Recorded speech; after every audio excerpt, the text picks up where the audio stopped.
दोस्तों आज पेश है मिस खतरनाक। ये एक और चित्र है दोस्तों।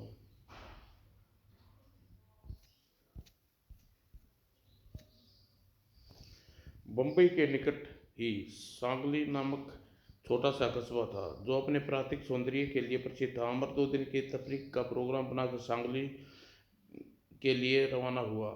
वह अपनी कार से सांगली के लिए निकट पहुंचा था कि लगता है ईंधन में कोई बड़ी गड़बड़ हो गई है। इसे ठीक करना मेरे बस की बात नहीं है। मैं वैसे भी सांगली यहाँ से ज़्यादा दूर नहीं है, फिर मुझे यहाँ तेज भूख लग रही है।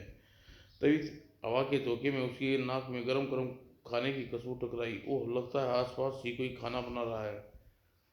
और कुछ ही दूर, ओह, जैसे ही वह उसके निकट पहुंचा, आप कौन है बाबूजी? मैं एक राहगीर हूँ, मेरी गाड़ी खराब हो गई है, मुझे तुम्हारे खाने की खुशबू यहाँ खींच लाई। क्या तुम मुझे इस बिल चुकाने इस बिन बुलाए मेहमान को खाना खिलाओगे? यह हमारा सौभाग्य होगा बाबूजी। आइए बैठिए, भीतर चलकर बैठिए। कुछ देर बाद ही व्यक्ति मोटी मोटी रोटियां ऊपर सब्जी रख कर ले आया।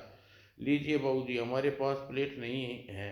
कोई बात नहीं, ऐसा खाना बिना प्लेट के ही अच्छा लगता है। क्या नाम है तुम्हारा? रामदीन बाबूजी, मिलिट्री में मिट्टी के खिलौने बनाता हूँ। और अमर के कहने पर 2-3 खिलौने उठा कर लाया। यह तो बहुत सुंदर है। तभी बाहर एक कठोर आवाज़ सुनाई दी, अंदर कोई है? आप बैठिए बाबूजी, मैं देखता हूँ। और कहकर रामदीन बाहर निकल गया। रामदीन बाहर जाने पर कुछ समय बाद, तुम्हें कल मैंने कल कहा था कि यहाँ झोपड़ी हटा लो, मगर तू ऐसे नहीं मानेगा। कौन है यह है? चल कर देखता हूँ। उठकर चल कर बाहर आ गया। वो पुलिस, मैं यहाँ झोपड़ी हटा कर कहाँ जाऊँगा साहब? अबे, मैंने मैंने जाने तुम पर क्या अपने बाप का नौकर समझ रखा है? साहब साहब, अरे यह क्या कर रहे हो तुम? छोड़ दो इसे। कौन हो तुम? मैं जो भी हूँ, पर तुम्हें इसे मारने का कोई हक नहीं, समझे? अच्छा, ऐसी बात है तो फिर ये लो। रामदीन को मारने के लिए अपना डंडा उठाया था कि अरे, यह क्या हो रहा है? मिस मालती ही मिस्टर जुगल किशोर, आप इस गरीब को क्यों मार रहे थे? यह गरीब नहीं बल्कि एक नंबर का बदमाश है। यह 2 महीने से सरकारी ज़मीन पर झोपड़ी डाल रखी है। रोज हटाने के लिए कहता हूँ मगर यह सुनता ही नहीं। यह ज़मीन बेकार ही तो पड़ी है कांस्टेबल। यहाँ रहने के लिए यह क्या घिस जाएगी? आपकी तारीफ। मेरा नाम अमर खन्ना है। बीबी जी, अगर यह साहब न होते तो संतरी जी मेरा सिर फोड़ दिया होता। गलत बात है मिस्टर जुगल किशोर। आपको लोगों से प्यार से पेश आना चाहिए। छोड़ दो इसे। ठीक है बेटे, आ तो मालती जी के कहने पर तुझे छोड़ रहा हूँ, लेकिन कल मुझे तेरी झोपड़ी यहाँ नजर नहीं आनी चाहिए। तेरी खैर नहीं, कहकर हवलदार वहां से रवाना हो गया। हवलदार के जाते ही मालती आगे बढ़ गई।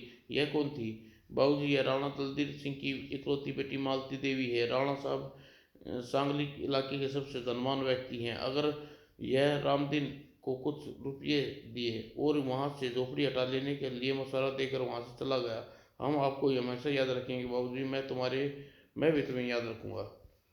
और उसी रात 10 बजे राणा साहब अपनी कार से कहीं लौट रहे थे। साहब, सड़क पर कोई आदमी खड़ा है पड़ा है।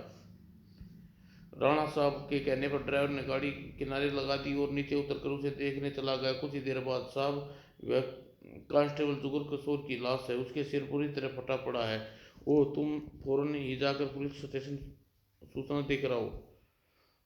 और कुछ ही देर बाद, राणा साहब, मुझे अफसोस है कि आपको परेशानी उठानी पड़ी। कोई बात नहीं, आप लाश को संभालिए।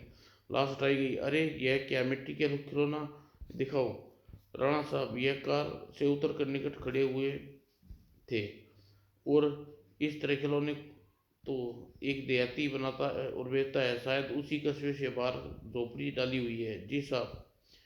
तफ्तीश के पकड़ने के बाद इंस्पेक्टर, मेरा बयान ले लो, मुझे ज़रा जल्दी है। आप आप चले जाइए राणा साहब, अब मैं हवेली आकर आपका बयान ले लूँगा। Thank you wish. और राणा साहब तो गाड़ी में बैठे और अपनी हवेली के लिए रवाना हो गए। कुछ देर बाद, क्या कोई परेशानी हुई हंसराज? बिल्कुल नहीं।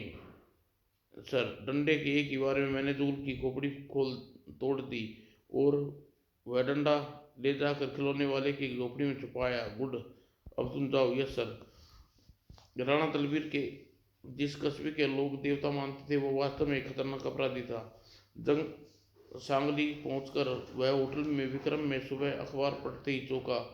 कांस्टेबल जुगल किशोर की हत्या सबूत सहित गिरफ्तार। रामदीन नामक युवक जुगल किशोर की हत्या का आरोप गिरफ्तार किया गया। उसकी झोपड़ी में डंडा बरामद किया गया।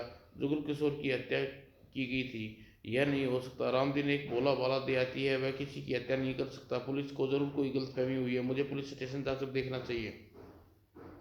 10 मिनट बाद अमर यादव के सामने बैठा था और अमर का परिचय जानकर इंस्पेक्टर यादव काफी प्रभावित हुआ। इंस्पेक्टर, मुझे अनुभव के आधार पर यह कह सकता हूँ रामदीन निर्दोष है, लेकिन सारे सबूत उसके खिलाफ है। अमर, राणा दलवीर की पुत्री मालती देवी ने पुलिस को बताया कि कल दोपहर उसके सामने जुगल के और रामदीन का झगड़ा हुआ था और झगड़ा भी तो रामदीन की झोपड़ी में मिला हुआ है जिससे हत्या की गई है। यह सबूत काफी नहीं है। बहरहाल जरा रामदीन से मिलना चाहता हूँ। और रामदीन लॉकअप में सिर झुकाए बैठा था। अमर उसे देखते ही वह निकट आकर रोने लगा। मुझे बचा लीजिए बाबूजी, मैंने खून नहीं किया है। सुबक सुबक सुबक, धैर्य रखो रामदीन, अगर तुमने निर्दोष हो तो तुम जरूर बचा लूंगा। कुछ देर बाद इंस्पेक्टर, रामदीन की बात करके मुझे पूरा विश्वास हो गया है, वह निर्दोष है। अब गवाह का निरीक्षण करना चाहता हूँ जहाँ जुगल की लाश मिली थी। ठीक है, मैं आपको एक सिपाही को मौके पर भेज देता हूँ। घटनास्थल का निरीक्षण करने के बाद अमर की नज़र वहां बिखरे हुए तेल पर पड़ी। यह तेल कैसा है? यह कल शाम ही यहाँ फैला हुआ है। शायद किसी गाड़ी ऑयल टैंकर लीक हो रहा है होगा। घटनास्थल का निरीक्षण करने के बाद अमर वापस अपने कमरे में आ गया। घटनास्थल पर तो कोई सुराग नहीं मिला, लेकिन रॉयल सवाल यह है कि जुगल की हत्या रामदीन ने नहीं की तो किसने की, क्यों की? दोपहर के समय दरवाजे पर दस्तक हुई। दरवाजा खोला। प्रधान, व्हाट ए सरप्राइज, अंदर आने दो।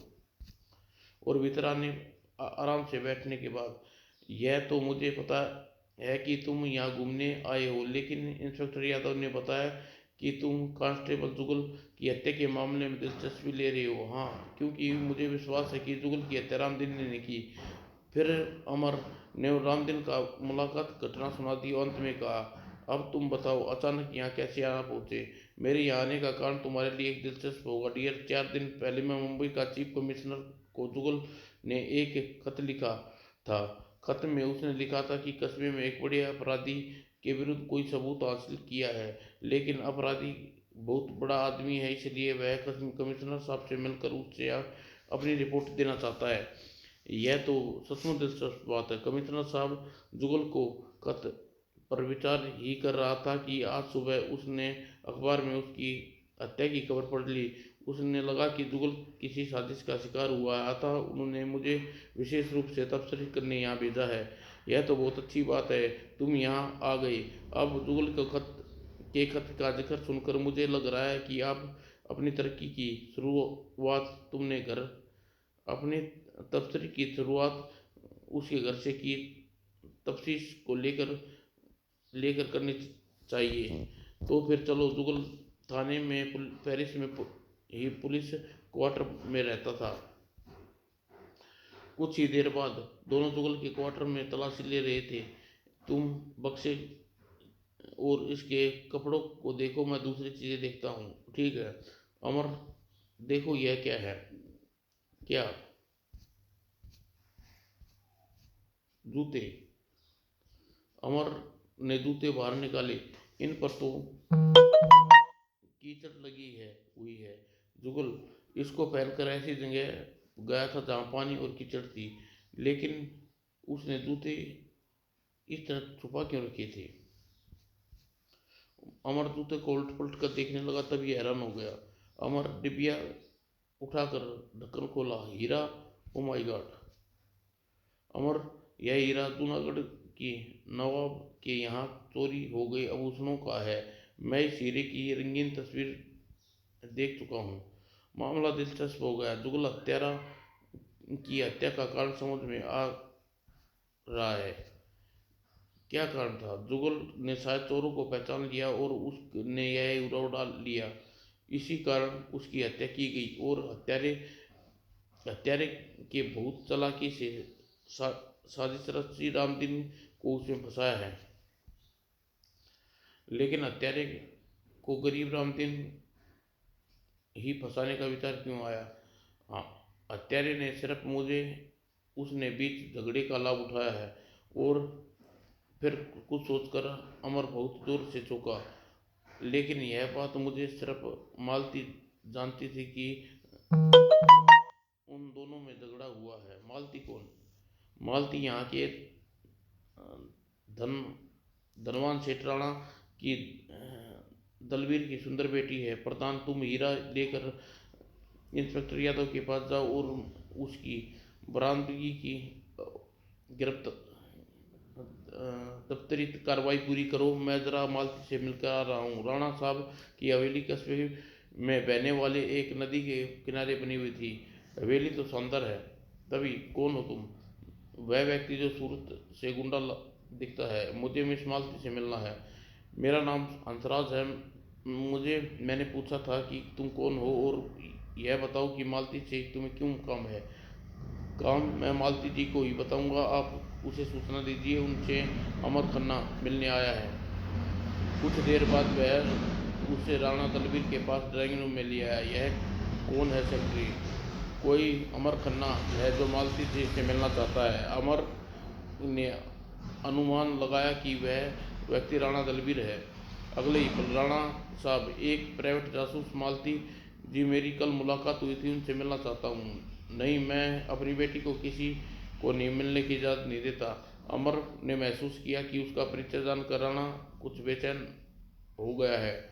मैं सिर्फ 2 मिनट के लिए मिलना चाहता हूँ। दरअसल कांस्टेबल जुगल की हत्या की तफ्तीश कर रहा हूँ। इसी सिलसिले में उस उस हत्या को मेरी बेटी का क्या संबंध है?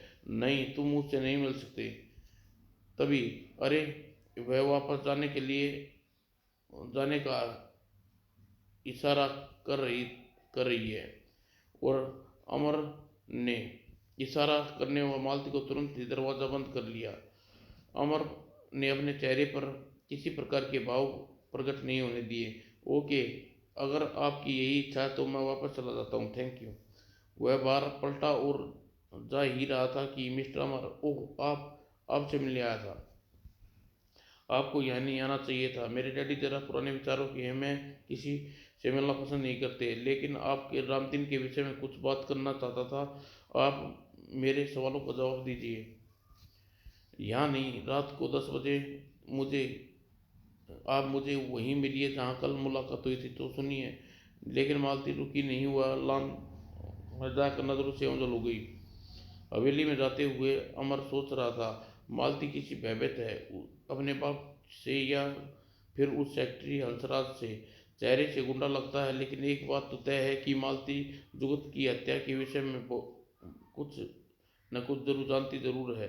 फिर वह 9 बजे अपने होटल से निकला और पैदल ही रणबीर की झोपड़ी की ओर रवाना हुआ। कस्बे से बाहर निकलकर उसने नदी के बना पुल पार करने पड़ा। मालती, मुझे कस्बे के बाहर सुनसान स्थान पर क्यों बुलाया है? और वह चलता हुआ पुल पर पहुंचा था। ओह! अमर कुछ समझ पाता इससे पहले उसे घेर लिया। चुपचाप गाड़ी में चलो, वरना अगर मैं इन लोगों के जुगल की हत्यारे ने भेजा है तो मेरी हत्या करने आए हैं। चलो। और बोनट से टकराती ही दोनों के सहारा लिया और शेष तीनों उसकी ओर लपके गाड़ी पर चढ़ गया। धड़ाक। और पकड़ो। और अगले ही पल रेलिंग से कूदकर नदी में छलांग लगा दी। रुको उसे। पानी के अंदर ही अंदर तैरता रहा और काफी दूर आने के बाद पानी से सिर उतार कर पुल की ओर देखा। साले अभी भी वहीं खड़े हैं। उसने पानी के भीतर तैरना शुरू किया और हवेली के भीतर लाइब्रेरी में राणा दलबीर बेचैनी से टहल रहा था। हंसराज ने प्रविष्ट हुआ। क्या हुआ हंसराज? हमारे आदमी ने उसे अपने हाथों से नहीं मार सके सर, लेकिन वह खुद पुल नदी में कूद गया और ड्राइवर और डूब कर मर गया। चलो अच्छा ही हुआ, अब लाश नहीं मिलेगी तो मछलियाँ खा जाएंगी और किसी को हम पर शक भी नहीं होगा। उधर अमर पानी से बाहर निकला। राणा की सेक राणा और उसके सेक्रेटरी के लिए मेरे मन में संदेह है। दूर करने के लिए मुझे हवेली की तलाशी लेनी हो चाहिए। मौका अच्छा है, वह खिड़की खुली है और अगले ही क्षण पाइप के साथ खिड़की में पहुंचा। अंदर कोई नहीं है। संतुष्ट होकर वह भीतर कूदा और जल्दी जल्दी कमरे की तलाशी लेने में दो चीज दो चीज़ों ने उसे राणा और सेक्रेटरी हंसराज के नाम लिखा दिखाई दिया। ओ, यह सेक्रेटरी हंसराज का कमरा। और उसने ध्यानपूर्वक तलाशी लेनी शुरू कर दी। अलमारी के कपड़े भरे हुए थे और कोट की जेब में एक छोटी सी डायरी निकाली। अमर ने उसे खोला। ओ गॉड, यह तो कांस्टेबल जुगल की डायरी है, इसके नाम पर लिखा हुआ है। और कुछ सोचने के बाद कमरे में रखे हुए हंसराज के सभी जूते चेक करने लगा शुरू कर दिए और जूते के एक जोड़े देखकर वह चौंका और जूते के तलों पे तेल तेल लगा हुआ था और पेट्रोल की गंध आ रही थी। तो जुगल की हत्या हंसराज ने की है। जूते जूते रखकर वह खिड़की से बाहर निकला। कुछ देर बाद पुलिस स्टेशन पहुंच गया और इंस्पेक्टर यादव कमरे में इंस्पेक्टर प्रधान मौजूद थे। अमर, कहाँ गायब हो गए थे तुम? तुम्हारा मैं तुम्हारे कातिल की तलाश करने गया था। क्या मतलब? मैं जुगल के कातिल मैंने जुगल का कातिल को तलाश कर लिया है। चलो मेरे साथ, उसे गिरफ्तार कर लो। फिर फिर अगर अमर ने उसे हंसराज के विषय में बताया और अमर हंसराज राणा साहब के सेक्रेटरी, अगर उसे संदेह हुआ तो राणा साहब हमारे लिए मुश्किल खड़ी कर देंगे। हम राणा साहब पर तो आरोप नहीं लगा रहे, उसका सेक्रेटरी अपराधी है, उसका सबूत मैं पेश कर दूंगा। आप लोग मेरे साथ चलिए। कुछ देर बाद हवेली में पहुंचे और घंटी बजाने पर नौकर ने दरवाज़ा खोला। राणा साहब से कहो, इंस्पेक्टर यादव आए हैं जी। 2 मिनट बाद राणा साहब अपनी बेटी मालती के साथ ड्राइंग में पहुंच हुआ। इंस्पेक्टर यादव, आप इस वक्त देख मुझे देखकर इस प्रकार क्यों चौंके हैं? क्या यह मुझे मृत समझ रहा चुका था? यह कहते हुए राणा की नज़र अब अमर पर पूरी तरह इस प्रकार चौंका जैसे मानो भूत देख लिया हो। राणा ने तुरंत ही अपने चेहरे को काबू में किया। राणा साहब, हम आपसे सेक्रेटरी हंसराज से मिलना चाहते हैं। कांस्टेबल जुगल की हत्या के सिलसिले में उससे बात करनी है। यह लड़की इस वक्त भयभीत यह लड़की हर वक्त भयभीत क्यों नजर रहती है? और वह मालती की ओर देखा। भयभीत हिरणी की तरह अपने पिता के पीछे सहमी खड़ी थी। ठीक है, मैं हंसराज को बुलाता हूँ, लेकिन डैडी है सोने के लिए अपने कमरे में जा चुके हैं। चलिए हम उसके कमरे में चलते हैं, आइए।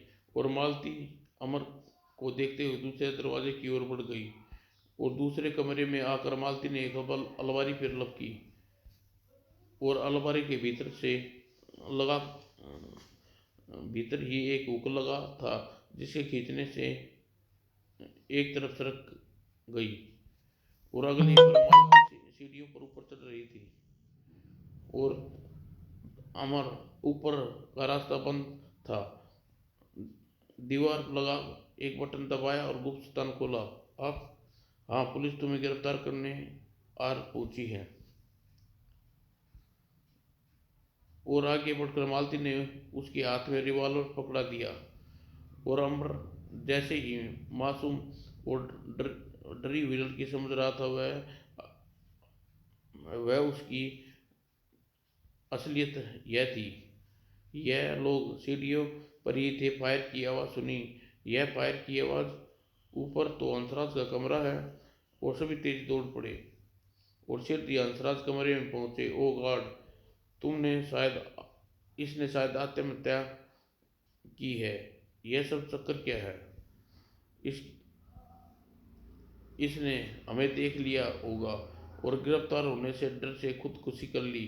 गिरफ्तार? तो आप क्या इसे गिरफ्तार करने आए थे? जी हाँ, यह जुगल का कातिल था।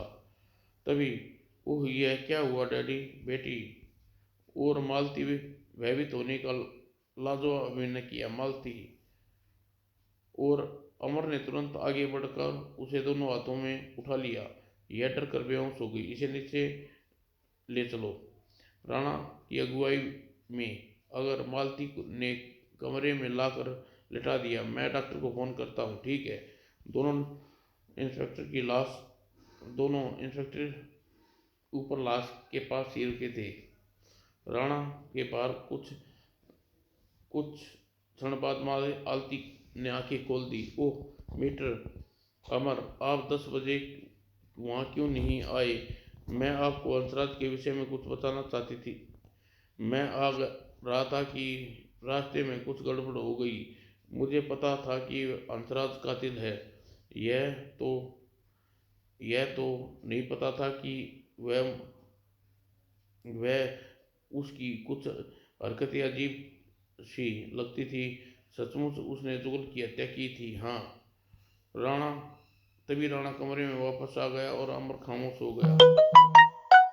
और कुछ देर बाद अमर मालती के कमरे से निकलकर विचारों में खोया ऊपर जा रहा था कि सीढ़ियों पर एक नौकर से टकराया। माफ करना साहब, कोई बात नहीं। नौकर जल्दी से आगे बढ़ गया। इस व्यक्ति का चेहरा कुछ परिचित सा लगता है, मैंने इसे कहीं देखा है। और अमर अपने मस्तिष्क पर एक साथ कई उलझनें आई और मौके पर वह कुछ ऐसे एकांत में बैठकर सोचता था। इसलिए प्रधान को बताकर वह वापस अपने होटल में आ गया। हंसराज उसकी हंसराज असली अपराधी नहीं हो सकता। मुझे राणा और उसके लिए काम कर रहा था। मुझे यह देखकर राणा जिस प्रकार चौंका था, इससे स्पष्ट होता है कि कुछ लोग मेरी हत्या करने आए थे। मुझे जीवित देखकर वह चौंका था। 2 घंटे बाद इंस्पेक्टर प्रधान भी आ गया। तुम वहां से अचानक क्यों चले आए? मैं सोचने चाहता था कुछ सोचना कुछ तुम बत चाहता था। तुम बताओ क्या? राणा ने हंसराज को अपराधी गतिविधियों की जानकारी से इनकार किया। उसका कहना था कि वह नौकर प्राइवेट लाइफ से कोई मतलब नहीं रखता। क्या तुम्हें उसके नवाब जूनागढ़ की चोरी के आभूषणों के बारे में बातचीत की? नहीं, मैंने उसे जुगल के कमरे में मिले हीरे का जिक्र भी नहीं किया। यह तुमने बहुत अच्छा किया। सुबह सुबह हम दोनों मुंबई चले गए।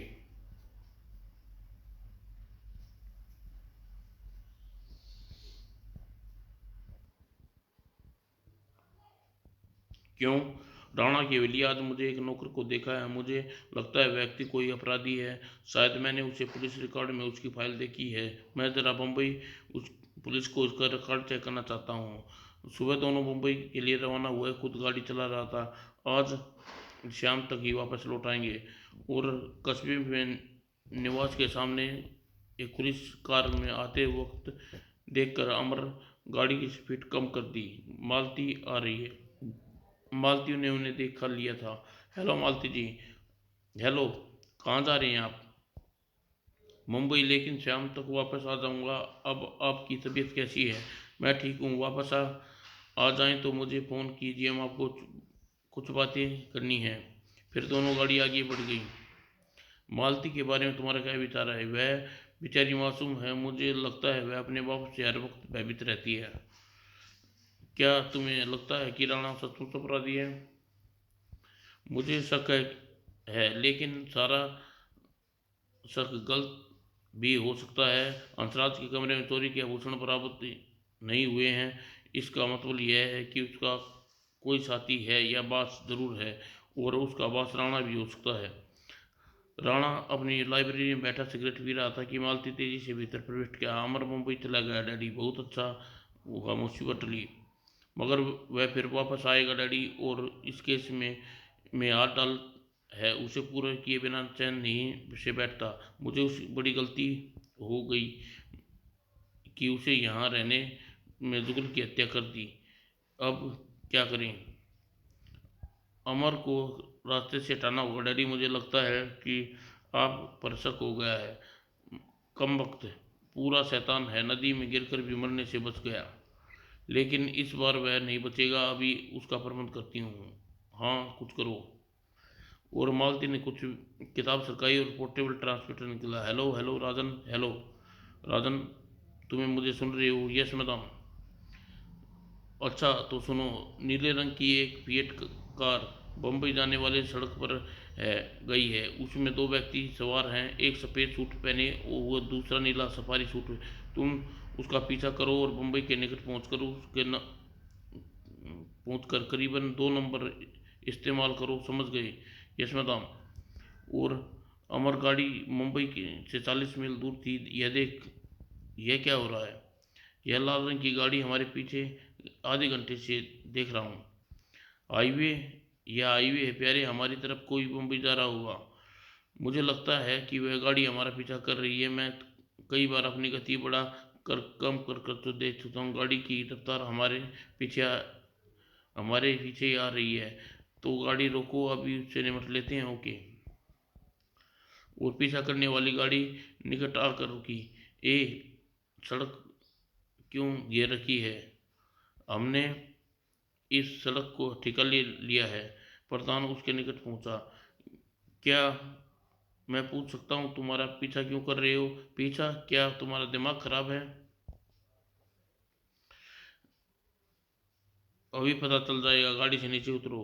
फिर व्यक्ति ने फुर्ती से कार का दरवाजा खोला और अमर अपनी गाड़ी में ही बैठा। प्रधान के गिरने को देखकर वह बाहर निकला। वह व्यक्ति दूसरी तरफ का दरवाजा खोल निकल कर, ए रुको रुको। अमर रिवॉल्वर निकालने से पहले ही वह भाग कर जंगल में घुस गया। चलो इसका पीछा करते हैं। बेकार है, यह घने जंगलों में हम उसे तलाश नहीं कर सकेंगे। वह जिस प्रकार भागा है उससे लगता है कि वह हमारा पीछा ही कर रहा था। उस आओ उस गाड़ी की तलाशी लेते हैं, चलो। और प्रधान गाड़ी की में घुस बैठा और डैशबोर्ड को खोलते हुए चौंका। अरे बाप रे, यह तो हथगोला है। ओह, यह बात थी क्या? उसे हमारी हत्या करने के लिए भेजा गया था। शायद वह हथगोला हमारी गाड़ी पर फेंकना था, मगर वह मौका ही नहीं मिल सका। इसका मतलब दुश्मन काफी खतरनाक है। वह हमें मार कर केस से तफ्तीश को बंद कर देना चाहता है। हाँ, लेकिन अब दुश्मन उसकी होशियारी से मारूंगा। किंतु गाड़ी लेकर बम्बई पहुंचकर पता करेंगे कि इसका रजिस्ट्रेशन किसके नाम है। मालती बेचैनी से लाइब्रेरी में टहल रही थी। यह लोग बम्बई के निकट होंगे। राजन अपना काम कर चुका होगा, फिर या करने वाला होगा। तुम राजन से कह दो कि वह काम होते ही सूचना दे। शायद तभी पिप पिप पिप, शायद राजन का संदेश आ गया है। यस, रिपोर्ट तकरीबन नंबर 2 फेल हो गई मैडम। मैंने उसे ख़त्म नहीं कर सका। वह फिर से बच गया डैडी। ओह, यही डर था। वह पूरा शैतान है। मुझे लगता है कि वह हमें सलाखों के पीछे पहुंचा कर रहेगा। राजन ने रिपोर्ट सुनने का मालती का चेहरा क्रोध से सख्त हो गया। डोंट बी सिली डैडी, इतना आसान नहीं है। अगर अमर को जिंदा नहीं छोड़ूंगी, मैं खुद उसे गोली मार दूंगी। मुझे भोली भाली समझ कर इसी का लाभ उठाकर उसे नर्क का रास्ता दिखा दूंगी। ठीक है, यह कोशिश भी करके देख लो। और बम्बई पहुंचकर पुलिस रिकॉर्ड में रखी अपराधियों की फाइल देख रहा था। 2 घंटे बाद उसके हाथ में फाइल लगी। यह तस्वीर यद्यपि काफ़ी पुरानी है, लेकिन है उसी की। और फाइल लेकर वह प्रधान के दफ्तर में। कामयाबी मिल गई प्रधान। वह व्यक्ति नाम संपत सिंह 5 वर्ष पहले पुलिस ने हीरो की चोरी के आरोप में गिरफ्तार किया था। यह तो अब राणा के यहाँ क्या कर रहा है? मुझे विश्वास हो गया है कि राणा दलबीर सिंह जवाहरात का चोर है और अपराध उसने अपराधियों को पूरा गिरोह बना रखा है। और कांस्टेबल जुगल किशोर ने किसी तरह यह राज मालूम कर लिया था और इसलिए राणा की हत्या करवा और हंसराज की जरिए उसकी हत्या करवा दी। मेरे विचार से नवाब जूनागढ़ यहाँ के चुराए हुए आभूषण राणा की हवेली में ही कहीं छुपाए होंगे। तो फिर राणा के यहाँ रेड कर देते हैं। संपत सिंह को वहाँ रहता है, रेड करने के लिए यही बहाना काफ़ी है। हम रेड नहीं करेंगे प्रधान। मैं अब एक ऐसे पॉइंट पर सोच रहा हूँ जिससे अभी तक मेरा ध्यान नहीं गया था। चलो अभी सालंगी वापस चल रहे हैं। शाम 7 बजे राणा दलबीर सिंह की हवेली पर फ़ोन की घंटी बजी। मैं देखती हूँ। हेलो, कौन? मालती जी, मैं अमर बोल रहा हूँ। हाँ मिस्टर अमर, कहो कहाँ से बोल रहे हैं आप? सांगली में ही। मैं कुछ देर पहले वापस आया हूँ, आपसे तुरंत मिलना चाहता हूँ। क्या आप आ सकती हैं? घर पर डैडी घर पर डैडी घर पर हैं, लेकिन कोशिश करती कहाँ पहुँचूँ? आधे घंटे बाद आप हवेली के निकल कर नदी पुल पर और चलिए। रास्ते में किसी को आप भेजेंगे, आपसे मिल जाऊंगा। लेकिन डैडी, उसने खुद ही अपनी मौत को दावत दे दी। मैं उससे मिलने जा रही हूँ, जरा होशियार रहना बेटी, बहुत खतरनाक है। मालती ने पर्स की बगल में दबाए हुए सड़क पर चलने जा रही थी। आज वह मेरे हाथों नहीं बचेगा। और कुछ देर बाद, आइए मालती जी। मालती उसके दरबारे में बैठ गई और अमर गाड़ी को कस्बे से बाहर ले जाने वाली सड़क पर डाल दी। कहाँ जा रहे हैं हम? किसी एकांत जगह पर जहाँ आराम से बात कर सके। कस्बे से बाहर निकलकर अमर एक स्थान पर गाड़ी रोकी। आइए इधर पत्थरों पर चलकर बैठते हैं। दोनों पत्थर पर बैठ गए। अब बताइए, आप क्या बात करना चाहते हैं? आप एक व्यक्ति संपत सिंह को जानती हैं? मालती अपने चेहरे पर कोई भाव प्रकट नहीं होने दिए। संपत सिंह यह कौन है? संपत सिंह एक नामी चोर है, आपके डैडी का खास आदमी है। क्या मतलब?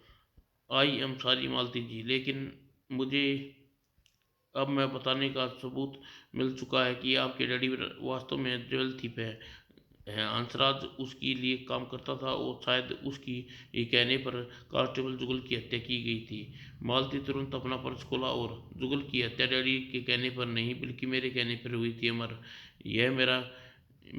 यही मेरा विचार भी था, तभी आपको यहाँ लेकर आया हूँ। रिवॉल्वर देखकर अमर तनिक भी विचलित नहीं हुआ। क्या मतलब? आज दोपहर को मैंने इस पॉइंट पर सोचा। रामदीन और जुगल के झगड़े के बारे में आप और मैं जानते थे। यह भी सिर्फ आप और मैं जानते थे कि कल श्याम रामदीन की झोपड़ी से निकलने के लिए बुलाया है। लेकिन रास्ते में कुछ लोग मेरी हत्या करने पहुंचे।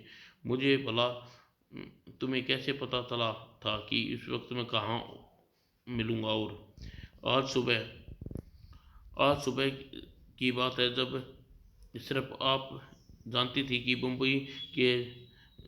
मुंबई गया हूँ और एक बदमाश मेरी गाड़ी पर बम से मारने के लिए मेरे पीछे कैसे पहुँच गया।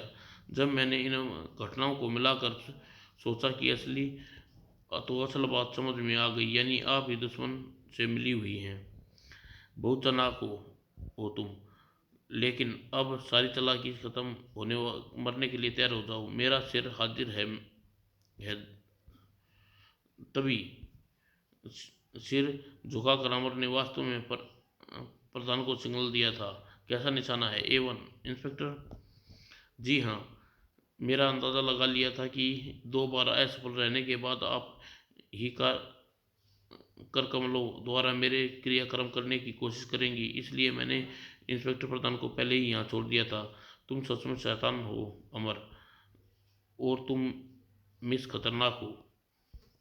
और कुछ देर बाद पुलिस राणा की हवेली में छापा मारा और मालती गिरफ्तार हो चुकी। राणा दलवीर, अब तुम कोई बहाना नहीं चलेगा। ओनो।